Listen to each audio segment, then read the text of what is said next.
Graças a paz, irmãos, tudo bem? Lucas capítulo 8, do versículo 22 ao versículo 25, todos de posse da palavra? Ok. A palavra do Senhor aqui nos diz, no versículo 22 do capítulo 8 de Lucas: aconteceu que, naqueles dias, entrou ele num barco em companhia dos seus discípulos e disse-lhes: passemos para outra margem do lago, e partiram. Enquanto navegavam, ele adormeceu e sobreveio uma tempestade de vento no lago, correndo entre eles o perigo de sossobrar. Chegando-se a ele, despertaram-no, dizendo: mestre, mestre, estamos perecendo. Despertando-se Jesus, repreendeu o vento e a fúria da água, tudo cessou e veio a bonança. Então lhes disse: onde está a vossa fé? Eles, possuídos de temor e admiração, diziam uns aos outros: quem é este que até os ventos e as ondas repreende e lhes obedecem? Deixa a Bíblia aberta. Irmãos, o título da mensagem é sugestivo: a pergunta que não quer calar. Ok? A pergunta que não quer calar. Eu acho que todo mundo já sabe qual é. Qual é? Onde está a vossa fé? Alguém já passou por uma situação de desconforto, seja de que ordem for, e Deus permite a alguém, como que apontando o dedo em riste em sua direção, e alguém te pergunte: cadê a tua fé? Cadê o teu Deus? Você não é evangélico? Parece que o evangélico só leva... Por isso que eu acho que é perigoso ser evangélico. A gente tem que ser cristão autêntico. Nós devemos ser crentes de verdade. Aonde está a tua fé? Eu me lembro, há um tempo atrás, quando eu lutava para ser pai. Para muitos ser pai é um acidente, para muitos ser pai se torna pai até brincando, e eu tive que trabalhar muito para conseguir ser pai. Passei por todos os constrangimentos para ter a minha filha mais velha. Ela não tem noção o que eu passei. A minha vida era frequentar médicos ginecologistas com a minha esposa. E as perguntas que eles faziam, que eles, médicos, faziam para mim, eram muito estranhas. Afinal de contas, não era eu que tinha problema, mas era eu que tinha que responder as perguntas, as quais eu nem vou poder falar. A censura não permite. Mas espermogramas eu fiz alguns, e quem já fez sabe o tanto que é constrangedor. Principalmente quando a gente é inexperiente e procura fazer no próprio hospital. É horrível. Pois bem, queridos, a minha esposa, depois de um tempo, ela teve um problema de saúde. Não sei se ela se lembra, deve se lembrar. Endometrioma ou endometriose. Na hora que a médica deu o diagnóstico, eu sinceramente não sabia do que se tratava, mas a médica se assustou tanto que me assustou também. E ela falou com tanta força que eu saí dali já me vendo viúvo. Que eu falei: o negócio é muito grave. Mas eu me lembro que alguém que estava ao lado, que eu até não vou citar quem é, essa pessoa sentou-se ao lado da minha esposa, e eu não sei se minha esposa se lembra da pergunta que ela fez. Foi justamente isso: onde está a sua fé? Porque nós ficamos desesperados. Depois a minha patroa, dona de uma escola, que eu trabalhava lá, fez a mesma pergunta: mas vocês não são evangélicos? Cadê a fé de vocês? Então, eu já passei por isso. E você, já teve esse constrangimento? Você que às vezes é um expoente da fé, que prega o evangelho para tudo quanto é lado, você vai, fala de Jesus, aí o pessoal grava que você é crente. Aí no dia que você está deprê, né, achando que vai partir dessa para uma melhor, e aí você se descabela, e começa a entrar num vale da sombra da morte, alguém vem e diz: cadê a tua fé? Quem estava no barco aqui? Me responde. Jesus e mais quem? Discípulo era alguém que andava com o mestre? Sim. Quem é discípulo do mestre aqui? Levante a mão. Bem, se você não é, eu te convido a ser. Ser discípulo é fazer exatamente o que o mestre faz. Ser discípulo é andar como Jesus andou, caminhar como Jesus caminhou. Antigamente eu gostava muito da música de um padre muito famoso, e a música dele dizia: andar como Jesus andou, falar como Jesus falou. Lembra disso, gente? O discípulo anda como Jesus andou, deve falar como Jesus falou. Esses homens estavam dentro de um barco, e talvez você não saiba o significado de barco. Barco, na simbologia, significa ciclo de vida.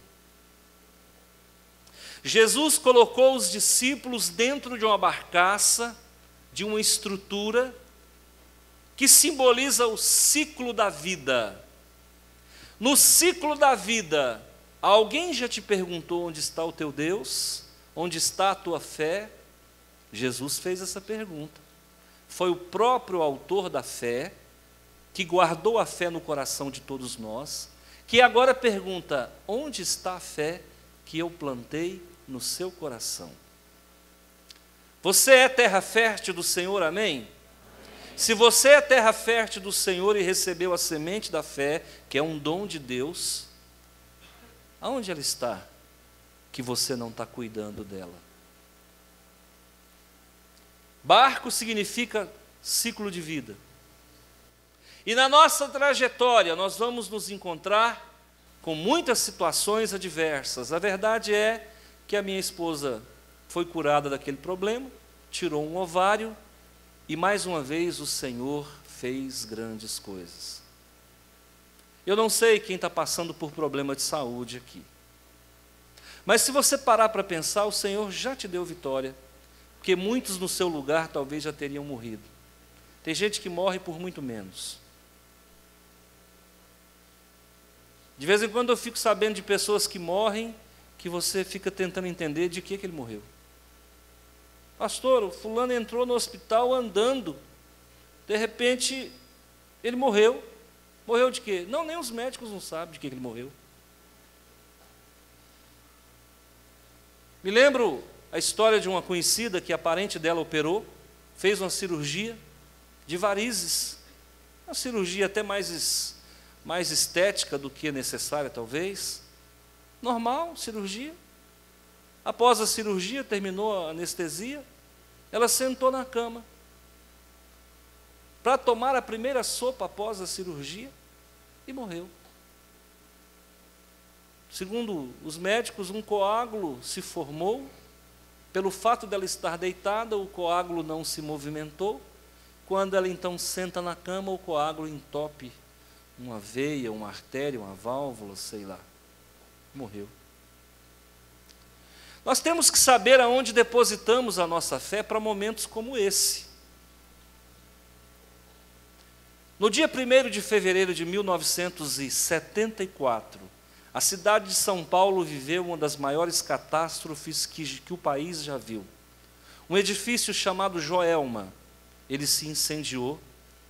Por causa de um ar-condicionado, a instalação elétrica deu curto-circuito, esquentou o fio, pegou fogo.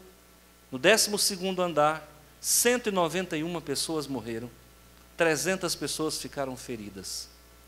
As pessoas se jogavam do 15º andar, tentando se salvar da fumaça e das chamas. Mais de 500 bombeiros foram acionados, tanto da capital como da grande São Paulo, São Caetano, ABC Paulista. Mas um fato me chama a atenção naquele episódio, dentre tantos, que 13 corpos não tiveram identificação. Numa época onde não se fazia ainda o exame de DNA, o que facultaria identificar os corpos com muita facilidade, 13 corpos ficaram totalmente irreconhecíveis, carvão, carbonizados. E foram enterrados todos juntos no cemitério em São Paulo, em um dos cemitérios de São Paulo. 13 covas, recebendo 13 corpos, onde não há nome em nenhum dos túmulos, porque não sabe quem está enterrado ali. Descobriram quem eram os 13, mas não sabe qual o corpo que era de quem. Então enterraram os 13 corpos. Nasceu a lenda das 13 almas sem nome.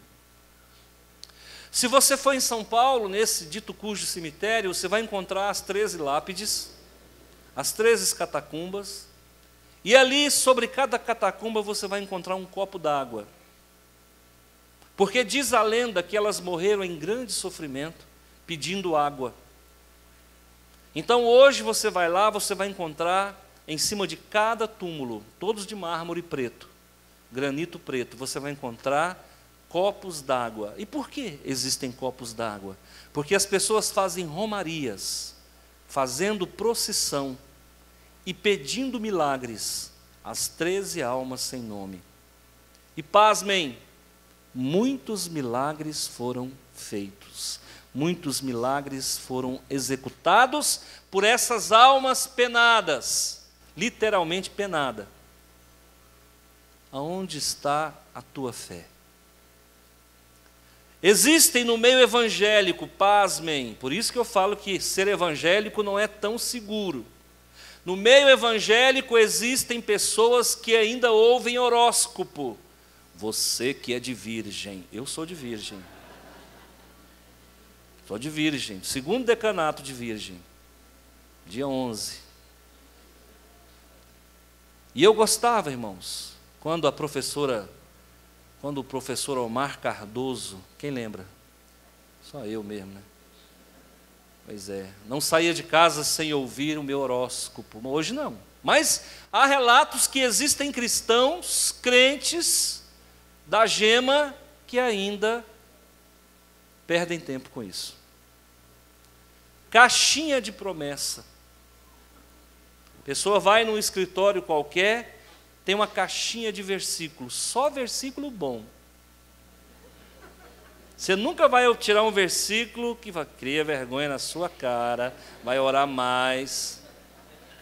Só que você é vencedor, você é filho do rei, Deus te quer por cabeça e não por cauda, agindo Deus quem impedirá, você é mais que vencedor, o diabo não pode com a sua vida, só coisa boa. Onde é que está a sua fé? E se eu disser para você que existem dias maus? E se eu disser para você que você vai ter problema de enfermidades? Nós tivemos um retiro espiritual aqui, há anos atrás, lá na Chácara Tuti, e na oportunidade um pastor nosso de Cesarina, pastor Neviton, ele veio trazer a palavra, esteve conosco ali, eu não me lembro se ele pregou, ele esteve conosco naquela manhã, e naquele final, no fechamento, no domingo da manhã, daquele retiro espiritual, uma irmã orando por ele, eu não sabia disso, disse para ele, o Senhor vai te dar um livramento de morte, eu não sabia. E ele voltou para Cesarina, isso foi no domingo, na terça-feira, uma Scania passou em cima dele, e ele perdeu o braço no local. No local. Ficou internado quase 20 dias, em coma. Só da maca em coma ele caiu 2 vezes.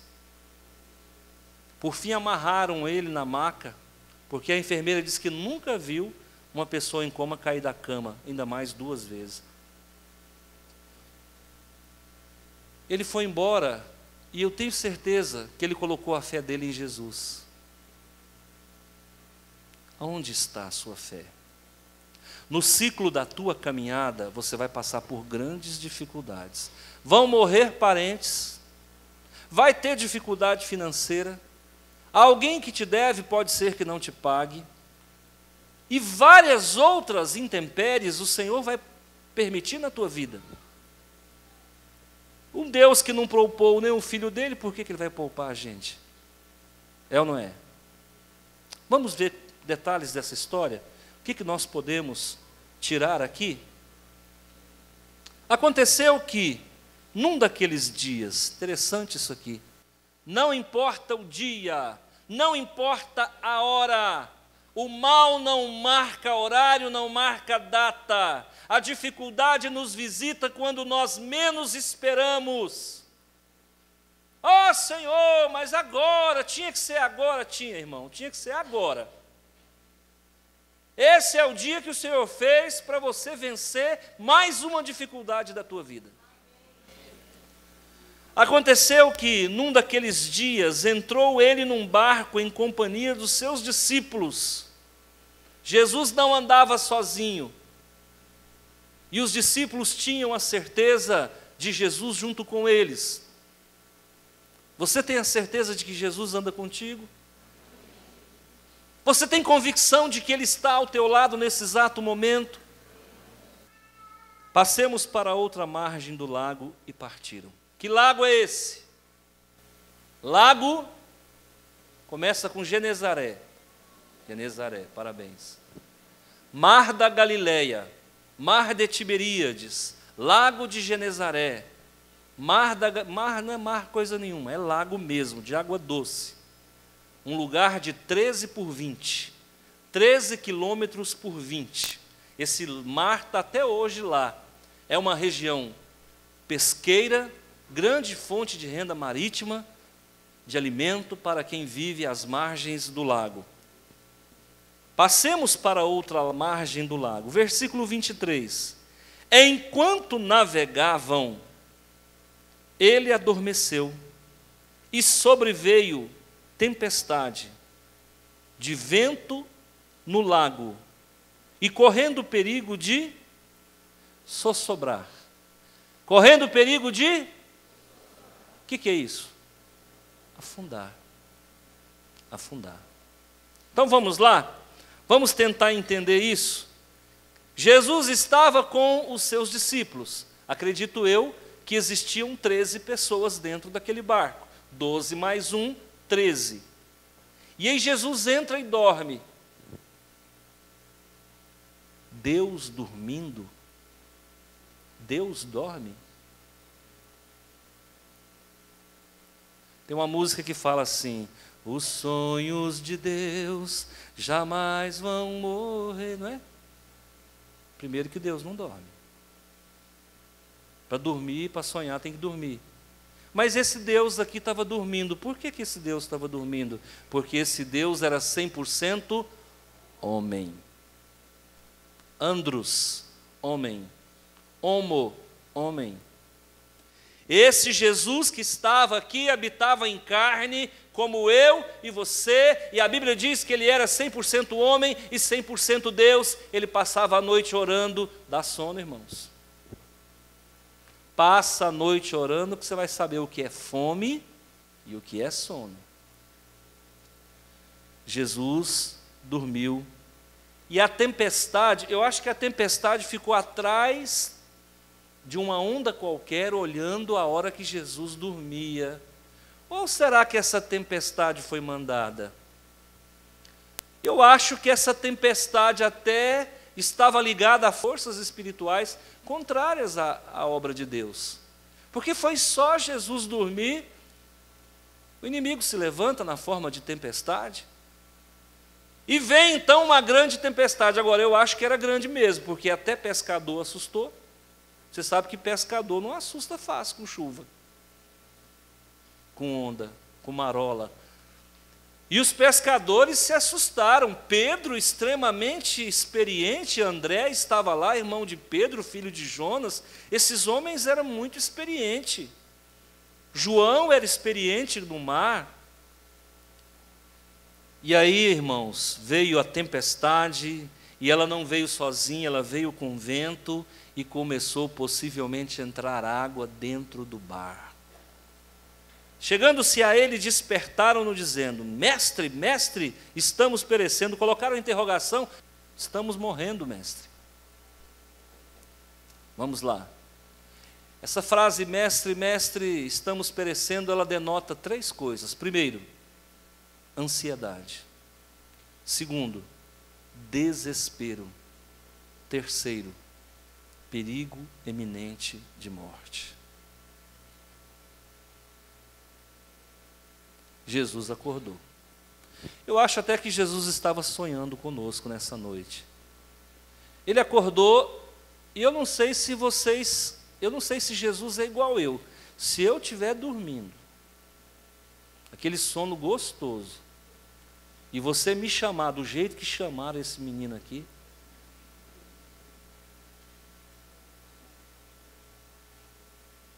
sobra mau humor, sobra voz grossa e mau hálito. São 3 coisas que não vai faltar após essa acordada repentina aqui. Jesus então, despertando, Jesus repreendeu o vento e a fúria, tudo cessou e veio a bonança. Então lhe disse Jesus: onde está a vossa fé? Pronto, cheguei no ponto que eu queria. A pergunta que não quer calar: onde está a tua fé? Então vamos lá, vamos começar a entrar agora no pormenor. Eu vou entrar dentro da tua vida, da tua história. Você está desenvolvendo um ciclo vital. Eu não sei o dia que você nasceu, não sei o dia que você morreu, mas sei que você está aqui, amém? E você não veio aqui para ouvir homem, você veio aqui para ouvir Deus. E Deus quer falar contigo, diante da dificuldade que você está vivendo, da luta que você está passando, que não é pouca não. Porque hoje o brasileiro está dentro de uma tempestade.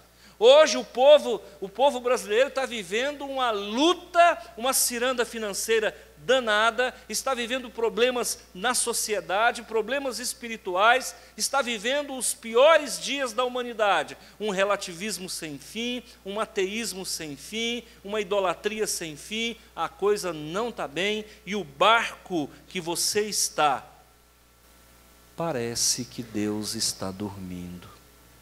Você já teve a sensação que parece que Deus não está vendo o seu sofrimento?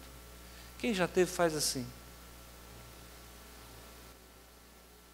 Você já foi para a oração 1, 2, quantas campanhas você fez? Só esse ano é a 2ª. E você não teve a felicidade que a Isabela teve de vir aqui dar um testemunho. A impressão que dá é que não aconteceu ainda o seu milagre.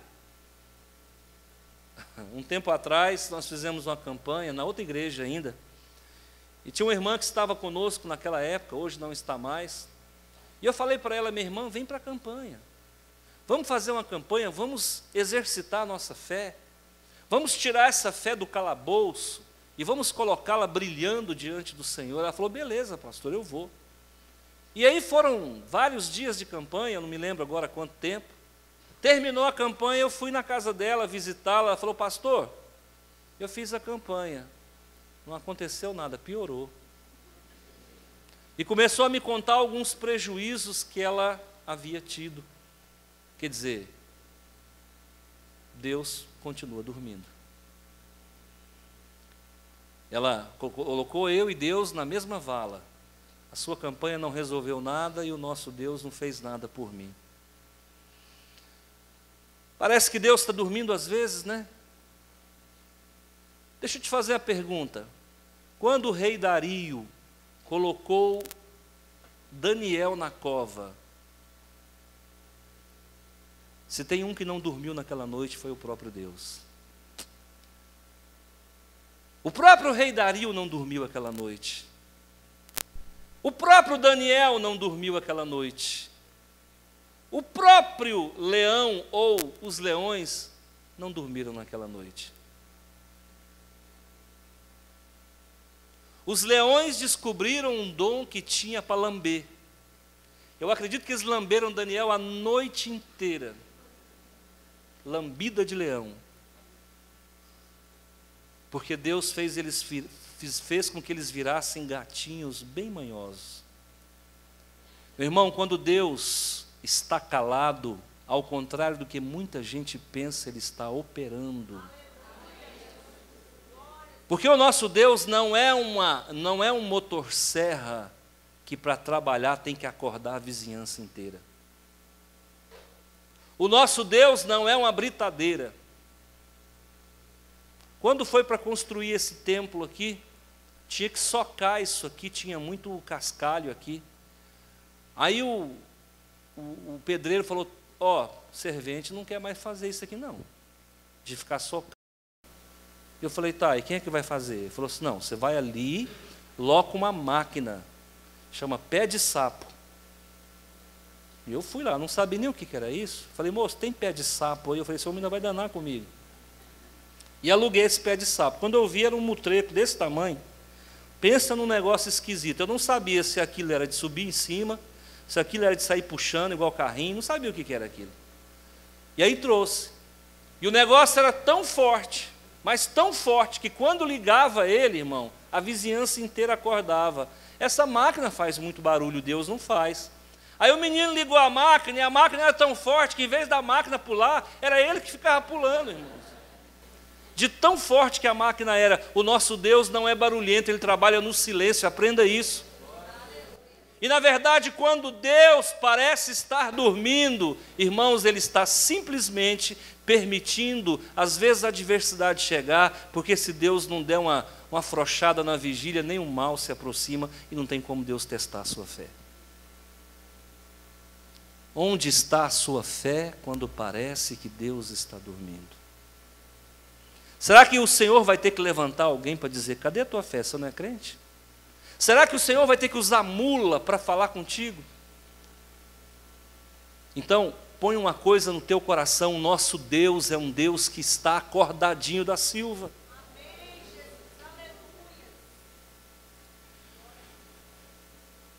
E ele adormeceu, e sobreveio uma tempestade. Onde está a sua fé quando vêm as tempestades? Qual foi a última? Quem já enfrentou tempestade esse ano? Levanta a mão. Esse ano. Tempestade com vento ou sem vento? Com vento. Com relâmpago ou sem relâmpago? Com destelhamento de telha de casas ou não? Com gelo, granizo ou não? Com enchente ou não? Olha, irmãos, preste atenção, existem tempestades e tempestades. Há dias atrás deu uma tempestade e eu resolvi, estava marcado com o irmão Carlos Henrique, e eu resolvi passar pelo Barrinha. Quando eu cheguei do Barrinha, irmãos, a água estava simplesmente batendo no meio da porta do carro.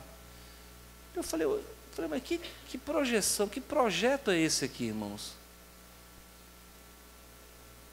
Aquela chuva veio com vento, ela veio com muita água e com enchente, mas ela não veio com relâmpago. Deixa eu falar uma coisa para você.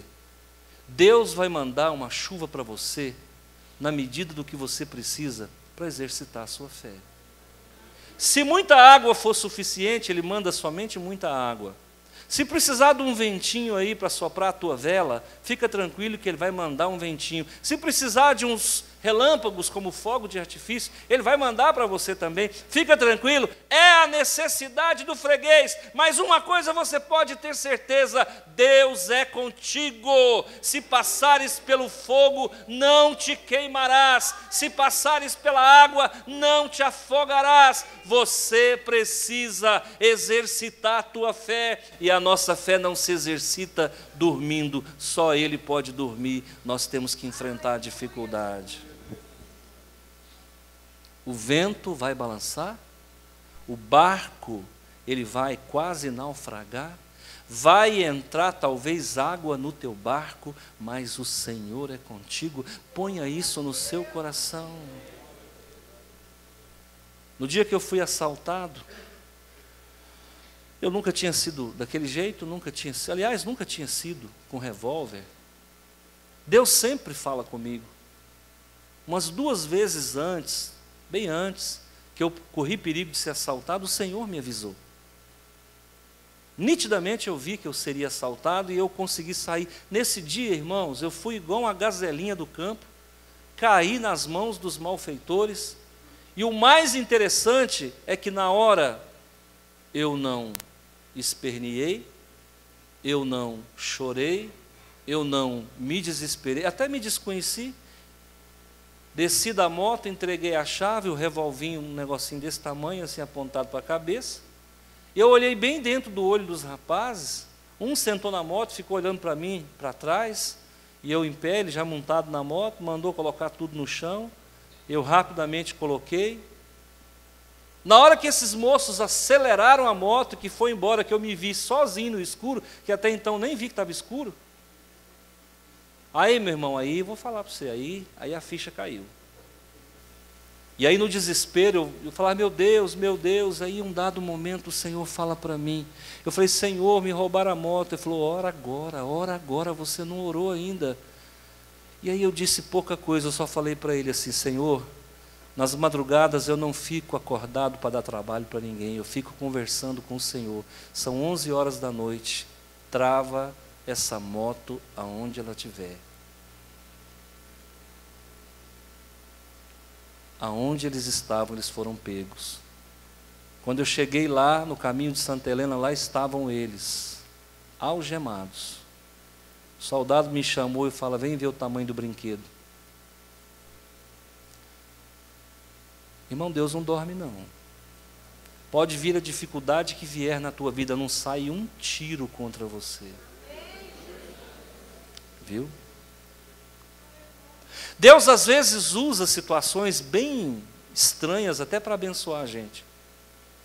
Lá perto de casa tinha um vizinho, e esse vizinho tinha um físico bem atlético, do meu para mais, e ele sempre tinha o costume de dormir quase nu, não totalmente, aí você entendeu o que eu falei.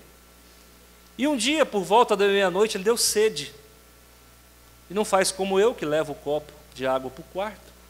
Ele foi na cozinha, naquele aparato todo, com toda aquela exuberância, né? As protuberâncias totalmente, as claras, né, do que podia fazer.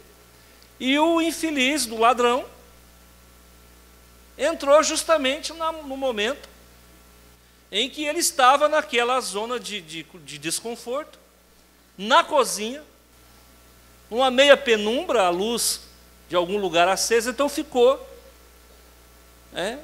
um fantasma obeso, alguma coisa parecida assim. E o ladrão entrou pela porta. Quando o ladrão se deparou com esse moço, o ladrão se assustou tanto com aquele manequim, que ele saiu gritando e correndo, socorro, socorro, socorro, pulou o muro, foi embora. A última informação que eu tenho é que esse ladrão foi para Portugal, foi embora do país. Deus, irmãos, usa até isso para abençoar você. O seu modelito pode servir de defesa para você. Por isso que eu não cuido. Eu não cuido muito, que é para assustar um pouco. Entendeu? No momento da tempestade, onde está a sua fé? Terceiro, onde está a fé quando a morte se aproxima? Quem já esteve perto de morrer aqui, levanta a mão. Quem já sofreu capotamento de carro, levanta a mão. Ixi, aí sabe o que eu estou falando. Irmão, tem um lugar que a gente vira crente mesmo, é na hora do capotamento. Eu nunca chamei o nome de Deus com tanta força. Eu passei 3 situações que eu achei que eu ia falecer. Primeiro, engasguei com mel, eu ainda era solteiro. Irmão, você pode engasgar com o que você quiser, não engasga com mel não. Meu irmão, se você engasgar com mel e você escapar, foi Deus que livrou você. Foi 4 vezes. Outra vez eu engasguei com gelo. Cada doido tem uma mania. E eu tinha mania de colocar pedra de gelo, recém-casado, olha só, irmão, menino, né? Pedra de gelo dentro de um copo de alumínio, colocava 2 colheres de açúcar, balançava e ficava. Nessa casa aqui no fundo, estava eu e minha esposa. Todo dia eu fazia isso quando chegava do serviço. Parecia menino. Pegava a pedrona de gelo, enquanto ela não acabava, não sossegava para pôr outra. Ali era 3 pedras, ficava 1 hora e meia só fazendo isso. Não tinha o que fazer, não tinha televisão, não tinha internet, não tinha iPhone. Tinha uma radiola Sonata de um discão preto que eu usava de vez em quando, mas o disco estava até furado. Aí, irmão, num desses momentos, o gelo passou. E ele ficou aqui. Sem mentira nenhuma. Eu vi o caixão entrando. Eu vi o povo comendo biscoito no meu velório. Eu vi o povo tomando café. Eu vi a minha esposa viúva, vestida de preto, sentada ao lado do caixão. Eu vi tudo. Outra vez, irmão, nós capotamos um carro indo para Santa Helena. Segundo disseram, foi 7 capotados, eu só consegui contar até 3. Capotando em cima do asfalto e desceu o morro abaixo. Naquele dia eu achei que eu ia morrer. E uma terceira vez eu estava num monte orando, parecido com essa história aqui, com Jesus, estava conversando com Jesus na hora que aconteceu. Eu fui para o monte, eram umas 10h30 da noite, devia ter umas 20, 30 pessoas conosco no monte, e eu cheguei lá, senti um cansaço. Eu falei, gente, mas esse monte está endemoniado hoje. Nossa, tem demônio demais aqui. Eu orando, e eu falei, gente, mas que demônio, essa casca é muito forte. E eu não estava aguentando ficar em pé. Eu sentei no chão, eu falei, eu vou sentar que esses demônios vazam tudo. Aí sentei, fiquei ali, não melhorava. E foi me dando uma dor no peito. E foi me dando, parece que tinha um trator de esteira pisando em cima do meu peito, assim, eu estava com dificuldade de respirar. Mas eu não queria alarmar, porque eu falei, gente, se eu falar que estou morrendo, eu morro, porque o negócio pega a proporção. E a pessoa que é meio de pânico assim, né, não pode fazer de conta que está tudo bem, né? Aí eu peguei e fui para o carro. O irmão Cláudio, garotinho, foi lá, falou, pastor, está tudo bem? Eu falei, não está bem não, irmão. O que foi? Eu estou morrendo mesmo, irmão. O negócio aqui é de pacto social para cima, eu estou partindo mesmo. Aí me colocou no carro e a gente veio, meu amigo. Eu conheci o tal do infarto. Ele não é bonito, não. Dificuldade de respirar, vontade de vomitar, dor no braço, descia para o braço. E eu falei, Jesus amado, deixa eu chegar em casa, Senhor. Hoje eu não vou no hospital, não, porque se for, vai ter que chamar um médico, vai gastar tanto. Eu falei, amanhã eu vou, hoje eu não vou, não. Olha para você ver o que é a morte. Eu vendo tudo, eu pensando, canivete eu vou deixar para o fulano, a lanterna eu vou deixar para o Eduardo Franco, o outro negócio eu vou deixar não sei para quem. Chegando em casa, irmãos, eu tive um primo que faleceu, numa situação igual essa. Ele passou mal, a mulher foi fazer um chá para ele. Ele tomou o chá e morreu. E eu estou lá, quando eu estou deitado na cama, a mulher, vou fazer um chá. Eu falei, opa, eu já conheço essa história. Não, porque eu vou fazer um chá. Eu falei, olha quem quer me matar. É a mulher. E ela foi lá e eu, ruim, irmão, com dificuldade de respirar, eu só falava assim, Senhor, deixa amanhecer. Eu quero dormir mais uma noite. Passou um pouquinho, a mulher chega com chá, ó o chazinho. Toma, eu falei, já, deixa ele aí, pode deixar que eu vou tomar. Você é doido, rapaz? No outro dia fui lá no médico, achei que ia morrer naquela noite, aí cortaram, enfiaram uma sondinha, um negocinho, na virilha. Irmão, eu não sei se você já experimentou a experiência da morte, é horrível. É horrível. Mas deixa eu falar uma coisa para você. Onde está a sua fé no momento em que você acha que vai morrer?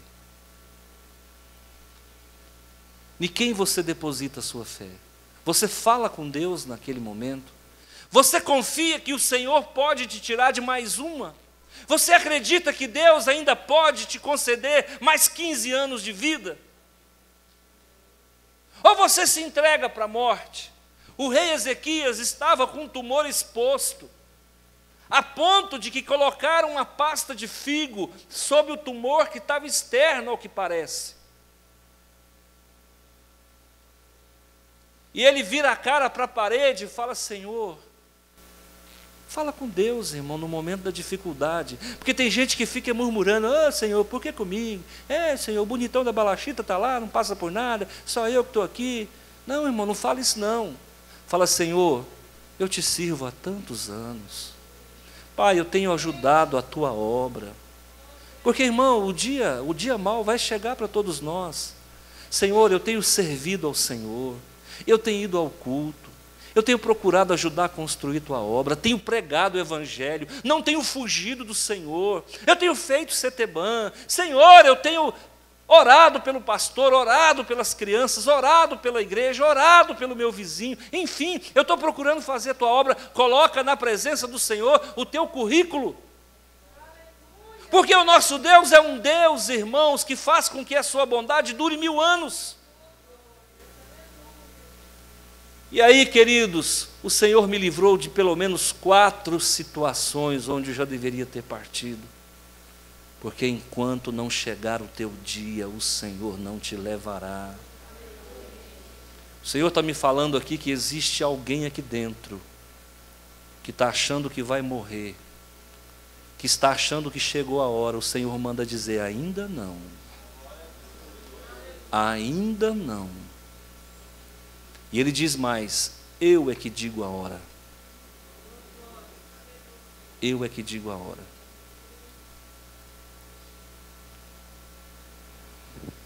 Onde está a tua fé quando Deus parece que não está te olhando? Onde está a tua fé quando vem a tempestade? Onde está a tua fé quando entra água no teu barco? Onde está a tua fé quando você acha que vai morrer e que vai sucumbir? Sabe por que Jesus fez essa pergunta? Eu vou desvendar o mistério para você. Porque as pessoas com quem Jesus falava e com quem Jesus convivia, que eram os seus discípulos, não conhecia Jesus. Quer que eu provo? Vou provar. Olha o que diz aqui no versículo 25. Então lhes disse: onde está a vossa fé? E eles, possuídos de temor e admiração, diziam uns aos outros: quem é este, que até os ventos e as ondas repreendem? Quem é esse homem? Você nunca vai achar que a tempestade é maior do que o teu Deus, e a morte não chegará, nem sequer por pensamento, se não for autorizada por Deus. Onde está guardada a tua fé? Responda comigo: na intimidade que eu tenho com Deus. Se você ainda não é da cozinha do Senhor, lamento, muitas tempestades vão te oprimir. Muitas vezes você vai achar que vai morrer. E muitas vezes você vai achar que Deus te deve alguma coisa. Meu pastor, nada dá certo para mim. Claro que não. Porque você ainda não se acertou com o Criador da tua alma. Enquanto você não souber quem é Deus, Jesus vai continuar te perguntando a pergunta que não quer se calar: onde está a tua fé? E Ele vai usar pessoas que não são dele, que não são cristãs, para jogar na tua cara: você não é crente? Você não é evangélico? Cadê a tua fé? Onde está o teu Deus? Sabe, quando nós ouvirmos essa pergunta, deve tocar uma campainha, deve acender uma luz vermelha: alguma coisa está errada. Todos os apóstolos morreram martirizados, com exceção de João, da ilha de Patmos. A história fala que Pedro foi crucificado de cabeça para baixo. Irmão, pensa num menino que vomita se virar de cabeça para baixo. Pensa num trem que eu jamais quero passar. Tem criança que planta bananeira na escola. Quem frequenta a escola igual eu já viu. Um dia eu estava na escola, o menino começou a plantar bananeira. Eu falei, para que eu vou vomitar. Só de ver o menino plantando bananeira. André, o irmão de Pedro, foi crucificado numa cruz em forma de X. Por isso que até hoje tem a expressão, a cruz de Santo André. Não sou digno de ser crucificado como meu Deus. Foi crucificado numa cruz em forma de X. Pedro foi crucificado numa cruz de cabeça para baixo. Deixa eu falar uma coisa para você. O dia que você tiver realmente intimidade com Ele, o viver é Cristo, morrer é lucro. Hoje eu começo um pouquinho a entender o que Paulo disse quando ele disse, não sou eu mais quem vivo, Cristo vive em mim. Irmãos, a vida vai começando a perder a graça. Quando a pastora Marli esteve aqui algum tempo atrás, enfiada lá na Guiné-Bissau, na ilha de Bulbaque, no meio do nada, cuidando de gente desprezada do mundo. E ela veio aqui, nós terminamos o culto e vamos comer alguma coisa. Ela disse, eu não consigo entender como é que a vida de vocês se resume. Termina um culto abençoado, em vez de vir para casa, entrar em espírito de contrição, vocês vão comer alguma coisa. Quando nós conhecemos Jesus, irmãos, a gente não consegue passar um dia sem Ele. Posso abrir o coração com vocês? Não sou melhor do que ninguém, tem gente aqui mais espiritual do que eu. Eu penso em Jesus 24 horas. De verdade, eu penso em comer também, irmãos, não vou negar para vocês não. Eu também gosto de comer, irmão. Eu também gosto de dormir, irmão, não vou negar para vocês não. Mas Jesus é mais na minha vida. Eu tenho fé. Não peço para ser provado, mas eu tenho fé. Eu sei onde está a minha fé. A minha fé está no meu Redentor que vive. E a tua, onde está? Eu tenho fé, pastor, mas nunca entregou a vida para Jesus. Publicamente, não. Eu tenho fé, pastor, mas nunca quis batizar. Eu tenho fé, pastor, mas perde ceia. Eu tenho fé, pastor, mas faz tudo que desagrada o coração do Senhor. Eu tenho fé, pastor, mas não oferta, não abençoa a obra, não consegue ser dizimista, que é o mínimo que a gente pode fazer. Eu tenho fé, pastor, mas vive metido em relações perigosas. Eu tenho fé, pastor, mas não abandona a cerveja. Eu tenho fé, pastor, mas dá baforada. Eu tenho fé, pastor, mas não sai dos sites impróprios. Eu tenho fé, pastor, mas anda com companhia errada. Eu tenho fé, pastor, mas não obedece o teu Deus, muito menos o teu líder. Onde está a tua fé? Enquanto você não amar a Deus, você não vai me amar. Enquanto você não amar a Deus, você não vai amar o seu irmão. E como é que eu aprendo a amar a Deus, pastor? Investindo tempo nele. Ele só quer 10% do seu tempo, só.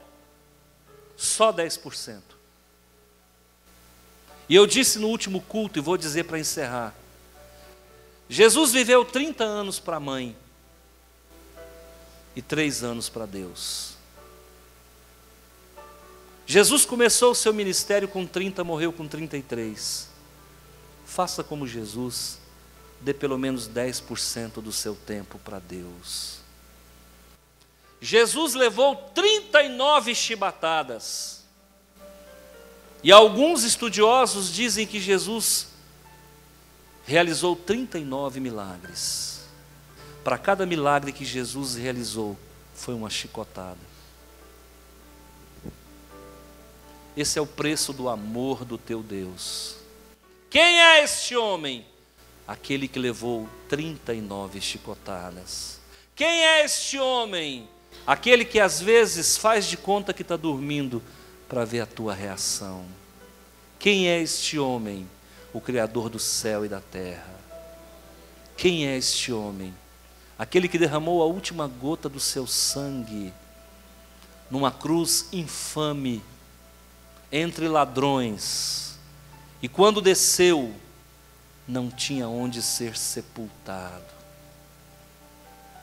Se não aparece um rico piedoso, Arimateia, José de Arimateia, Jesus teria que ressuscitar ao ar livre. Onde está a sua fé? Fecha seus olhos, eu quero orar com você.